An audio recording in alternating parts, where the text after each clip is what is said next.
String class की जब हम बात करते हैं तो डार्ट हमें बहुत सारे मेथड्स और प्रॉपर्टीज उस स्ट्रिंग क्लास के साथ प्रोवाइड करता है, जिससे हम बहुत सारे काम बहुत आसानी से अंजाम दे सकते हैं। फॉर एग्जाम्पल, हमें मालूम करना हो कि किसी स्ट्रिंग में कोई कैरेक्टर मौजूद है या नहीं, या किसी पैराग्राफ में कोई वर्ड मौजूद है या नहीं, उसके लिए एक बहुत सादा सा फंक्शन है डॉट कंटेन। हमें किसी भी टेक्स्ट को अपर केस करना हो या लोअर केस करना हो, उसके लिए दो अलग अलग फंक्शंस हैं, to upper case to lower case. इस तरह बहुत सारे फंक्शंस, जिसे हम मेथड्स भी कहते हैं, डार्ट हमें प्रोवाइड करता है स्ट्रिंग क्लास के साथ।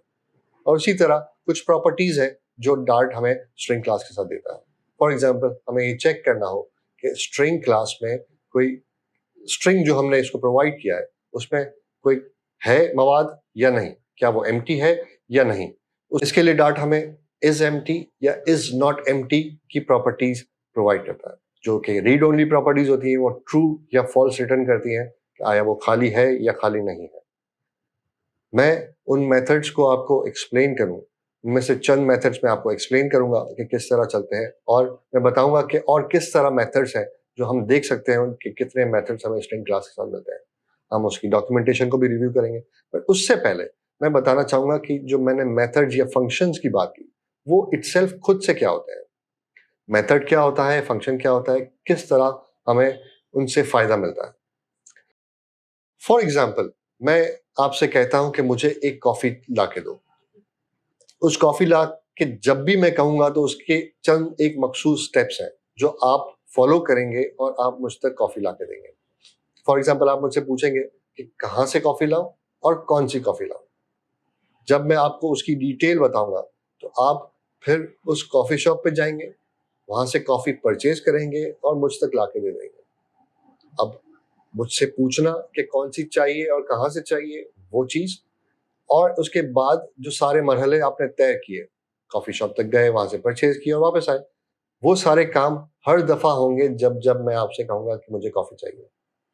अब उसके लिए क्या ऐसा हो कि जिस दिन आप नहीं जाना चाहते, किसी और को भेजना चाहते हैं आपकी जगह पे, तो आप उसे बताएंगे कि ये स्टेप्स हैं जो आपने फॉलो करने हैं और कॉफी ला के देनी है।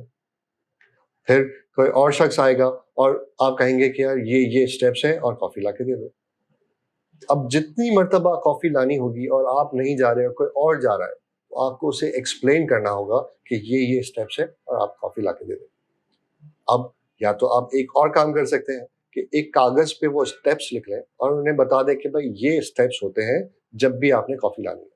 अब अगर हम इसे प्रोग्रामिंग के नजरिए से देखें तो किस तरह होगा अगर हमें कोई एक मखसूस काम, जो हम फॉर एग्जाम्पल हम दो वैल्यूज देते हैं, उसे एक यूजर का नाम देते हैं और उसकी सैलरी देते हैं। आप कहते हैं कि इस पे टैक्स को माइनस करना है। टैक्स माइनस करने से पहले आप कहते हैं कि अगर उसकी सैलरी 30,000 से नीचे है तो उसका टैक्स ये लगेगा, अगर उसकी 30 और 50,000 के बीच में है तो उसका टैक्स ये लगेगा, और 50,000 से ऊपर है तो उसका टैक्स ये लगेगा। अब ये फॉर्मूला आप या तो हर दफा खुद लिखें जहां पे आपने उसे कैलकुलेट करना है, या जिस प्रोग्रामर ने भी, जिस कुलीग ने भी उस फंक्शन को या उस काम को अंजाम देना है, तो वो आपसे वो स्टेप्स पूछेगा, आप उसे स्टेप्स गाइड करेंगे और वो उसी स्टेप्स को अपने पास उस अपनी फाइल में, प्रोग्रामिंग की फाइल में लिखेगा, डॉट डॉट फाइल में लिखेगा और वो उसे अंजाम देगा। उसके लिए आप यूजुअली, हम बेस्ट प्रैक्टिस ये है कि आप उन स्टेप्स को दोबारा ना लिखें और उसका एक मेथड बना लें। मेथड एक कवर, एक शेल की सूरत में आपके उन तमाम स्टेप्स को रिकॉर्ड करता है, और उसके बाद हमारे पास जब भी वो स्टेप्स को दोहराने की बारी आती है तो हम सिर्फ उस फंक्शन को कॉल करते हैं, और फंक्शन को कॉल करने से हम ये जान लेते हैं कि बैकएंड पे, पीछे बिहाइंड द सीन्स, वो हर वो स्टेप्स जो उस फंक्शन में लिखे हैं उसे वो चलाएगा और हमारे गोल को अचीव करके हमें जो रिजल्ट चाहिए वो हमें प्रोवाइड करेगा। अगर आपको याद हो कि जब हमने डार्ट की फाइल लिखी तो उसमें एक वॉइड मेन फंक्शन था। उस फंक्शन की बॉडी में हमने जब जब जो जो स्टेप्स लिखे, जब हमने डार्ट रन चलाया तो वो फंक्शन कॉल हुआ और स्टेप बाय स्टेप वो फंक्शंस के स्टेप्स कॉल हुए और हमें एंड रिजल्ट मिला, चाहे हमने वो प्रिंट किया था या कुछ और किया था। तो फंक्शन हमें वो रीयूजेबिलिटी का एक फीचर देता है कि हम एक मर्तबा एक फाइल में वो मखसूस स्टेप जो उस फंक्शन से रिलेटेड है, जैसे मैंने कॉफ़ी की एग्जांपल दी, या जैसे अब मैंने टेक्स्ट कैलकुलेशन की एग्जांपल दी। आपने एक फंक्शन बना लिया, कैलकुलेट टेक्स्ट, नाम कोई भी हो सकता है, बट कैलकुलेट टेक्स्ट या गेट टेक्स्ट। अब उसमें आपने इंफॉर्मेशन प्रोवाइड की कि ये सैलरी है। उस सैलरी के बाद आपने फंक्शन की बॉडी में, जिस तरह हमने मेन की बॉडी में बहुत सारी चीजें लिखी थी, हमने बहुत सारी इंफॉर्मेशन लिख दी कि अगर ये है सैलरी तो ये रिटर्न कर दो, अगर सैलरी ये है तो ये वाली चीज रिटर्न कर दो, और 50,000 से ऊपर है तो ये रिटर्न कर दो। इस तरह हमारे स्टेप्स हमें बार बार लिखने की जरूरत नहीं, ना ही हमें याद रखने की जरूरत है। हमने उस मेथड को याद रखना है जिसका नाम था कैलकुलेट टेक्स्ट या गेट टेक्स्ट, जो भी आपने नाम रखा। अब चलते हैं स्ट्रिंग मेथड्स की तरफ। तो हर फंक्शन, हर मेथड, फंक्शन और मेथड टेक्निकली एक ही चीज है, उसके दो अलग अलग नाम है, और वो वही काम करता है जो अभी मैंने आपको एक्सप्लेन किया। डार्ट के स्ट्रिंग मेथड्स के साथ जब हम कहते हैं कि मुझे ये मालूम करना है कि स्ट्रिंग के अंदर कोई चीज मौजूद है या नहीं है, तो उसकी प्रॉपर्टी है, उसके लिए आपको वो दे देता है इंफॉर्मेशन के। फॉर एग्जाम्पल, हमें डार्ट में स्ट्रिंग को अपर केस करना है, तो हमें डॉट टू अपर केस का एक मेथड डार्ट प्रोवाइड करता है स्ट्रिंग क्लास के साथ। उस मेथड के अंदर यकीनी तौर पे कुछ ऐसे स्टेप्स होंगे जो वो फॉलो करता होगा, और हमें एंड रिजल्ट अपर केस में हर कैरेक्टर करके दे देता होगा। इस अपर केस की फंक्शनैलिटी को बनाने के लिए हम बहुत सारे स्टेप्स लिख के खुद भी कर सकते हैं, बट चूंकि हमारे पास एक बहुत आसानी प्रोवाइड की गई है, हमें डॉट टू अपर केस का एक फंक्शन दिया गया है, हम उसी फंक्शन को हर दफा यूज करते हैं। और जब जब जो भी प्रोग्रामिंग में आपके साथ कोलीग होगा, वो भी फोर्स उसी फंक्शन को यूज करेगा, चाहे डार्ट ने दिया हो या आपने अपने लिए कोई कस्टम फंक्शन बनाया हो जिसमें आपके किसी एक मखसूस टास्क के स्टेप्स थे। तो आइए हम देखते हैं कि किस तरह हम डार्ट के स्ट्रिंग क्लास के कुछ फंक्शंस को चला के रिजल्ट हासिल कर सकते हैं। आइए उसको देखते हैं। मैंने कुछ देर पहले बात की कि डार्ट में हमारे पास टू अपर केस या टू लोअर केस के फंक्शन होते हैं। आइए सबसे पहले उन्हीं को ट्राई कर लेते हैं। फॉर एग्जाम्पल, हमारे पास हमने एक स्ट्रिंग का वेरिएबल बनाया नेम, जिस पे मैंने स्मॉल लेटर्स में आमिर लिख दिया। फिर अब मैं इसे जब प्रिंट करता हूं तो मुझे वो स्मॉल लेटर्स में दिखाएगा, बट मैं चाहता हूं कि ये स्मॉल लेटर्स में प्रिंट ना हो, कैपिटल लेटर्स में प्रिंट हो। तो उसके लिए मैं बहुत आसानी से जब भी चाहूं नेम फंक्शन के साथ, नेम स्ट्रिंग नेम के साथ टू अपर केस का फंक्शन लगा के उसे इस्तेमाल कर सकते हैं। आइए इसको रन करके देखते हैं। Dot run. आप देख सकते हैं टर्मिनल में पहला जो मैंने प्रिंट किया था लाइन नंबर 4 पे, उसका रिजल्ट स्मॉल लेटर्स में आया, और जब मैंने दूसरी मर्तबा टू अपर केस के साथ उस नेम वेरिएबल को यूज किया तो मुझे हर चीज कैपिटल लेटर में मिली। इस फंक्शन से याद रहे कि ओरिजिनल वैल्यू पे कोई डिफरेंस नहीं आता। आप एक मर्तबा दोबारा इसे यहाँ पे प्रिंट करेंगे तो इसकी ओरिजिनल वैल्यू पे कोई असर नहीं हुआ होगा। जिस तरह आपने लिखा था वो बिल्कुल उसी तरह रहेगा, उसमें कोई चेंज नहीं आएगा। आइए इसे चला के देखते हैं।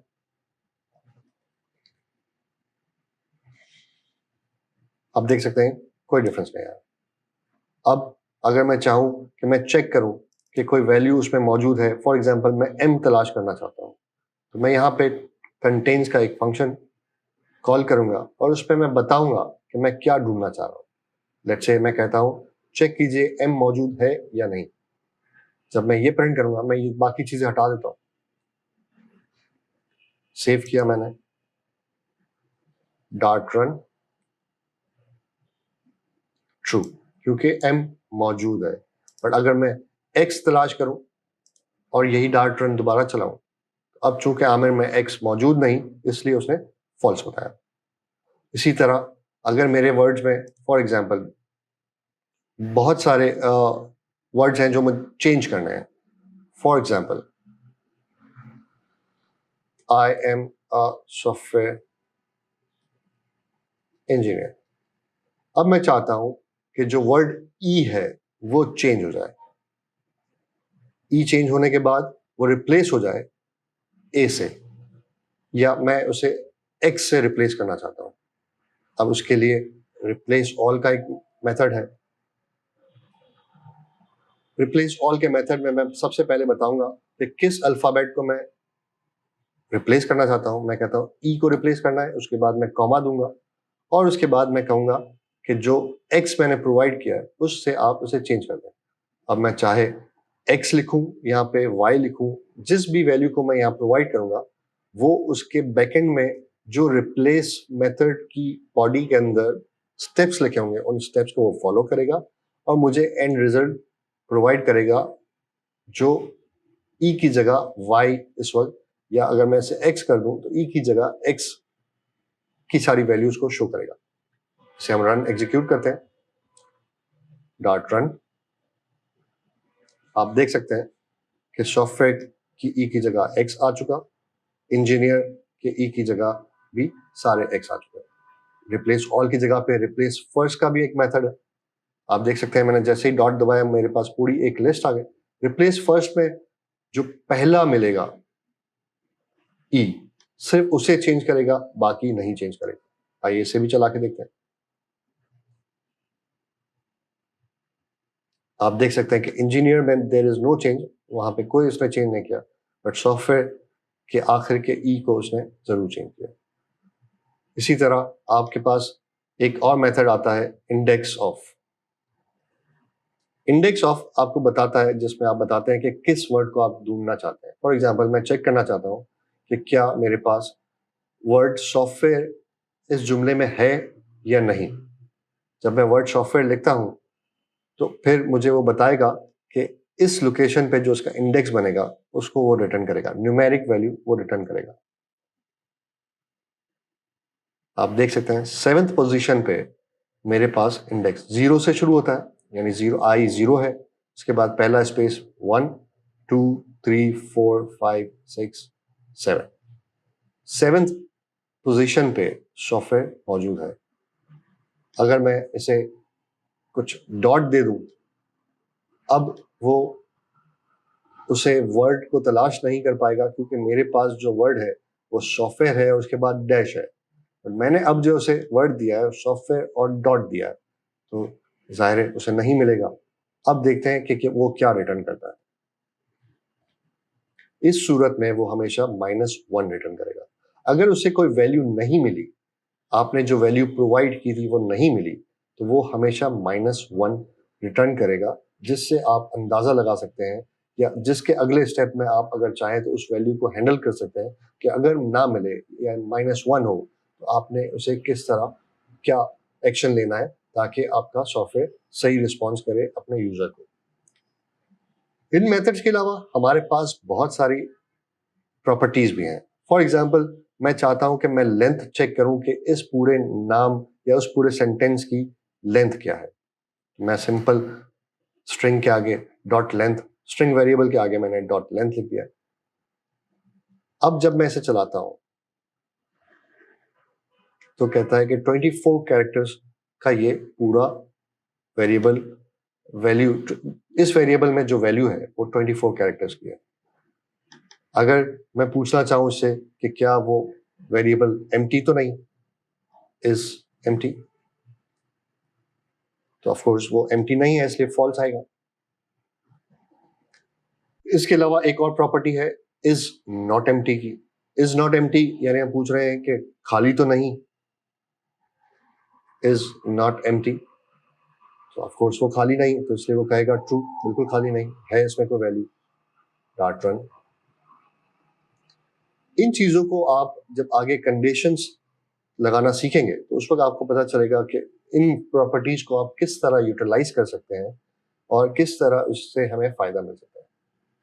इसके अलावा भी बहुत सारे मेथड्स हैं, फंक्शंस हैं, जो आप चाहे तो डार्ट की ऑफिशियल डॉक्यूमेंटेशन पे जाके देख सकते हैं, या आप इस वक्त अपने एडिटर पे ही क्लिक करके उसकी इंफॉर्मेशन ले सकते हैं। फॉर एग्जांपल आपने स्ट्रिंग पे कर्सर रखा, या तो आप कंट्रोल क्लिक कीजिए तो आप वहां पहुंच सकते हैं जहां पे इसकी इंप्लीमेंटेशन हुई हुई है, या आप इस पे रख के विंडोज में कंट्रोल भी और मैक में कमांड भी यूज करते हुए जब आप इस पर क्लिक करेंगे, फॉर एग्जाम्पल आपने कंट्रोल भी यहाँ प्रेस किया, तो आप डार्ट की ऑफिशियल उस फाइल में आ गए, उस जहाँ पे क्लास स्ट्रिंग क्लास इंप्लीमेंट हुई है। अब आप यहाँ पे नीचे चेक कर सकते हैं कि कौन कौन से ऐसे मेथड्स हैं जो हमें स्ट्रिंग क्लास प्रोवाइड करती है। For example code unit at, length की प्रॉपर्टी हमने चेक किया थोड़ी देर पहले, compare to, ends with, starts with, index of हमने थोड़ी देर पहले चेक किया था। उसकी इंफॉर्मेशन भी आपके पास मौजूद है और उसमें कुछ ना कुछ डिटेल्स एग्जाम्पल्स के साथ भी वो प्रोवाइड करते हैं। Last index of, is empty, is not empty, इस तरह एक बड़ी लिस्ट है जो आप इसे देख सकते हैं यहाँ से। अगर आप चाहते हैं कि ऑफिशियल डॉक्यूमेंटेशन से देखें, तो ऑफिशियल डॉक्यूमेंटेशन से देखने के लिए आपको जाना होगा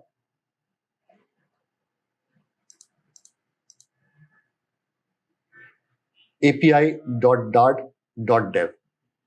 api.dart.dev पे जब आप जाएंगे तो वहां पे आप एक ऑफिशियल डॉक्यूमेंटेशन मिलेगी जिसमें बहुत सारे कलेक्शंस, बहुत सारी चीज़ें, बहुत सारी लाइब्रेरीज जो डार्ट हमें देता है, प्रोवाइड करता है, बिल्ट इन प्रोवाइड करता है, उसकी लिस्ट और उनकी डिटेल्स और उनकी एग्जाम्पल्स भी मौजूद होगी।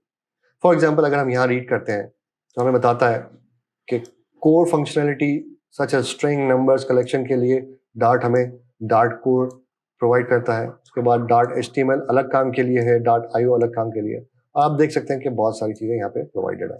डार्ट कोर में चूंकि स्ट्रिंग्स है तो हम यहाँ चलते हैं, देखते हैं किस तरह हम एक किसी डॉक्यूमेंटेशन को रीड कर सकते हैं।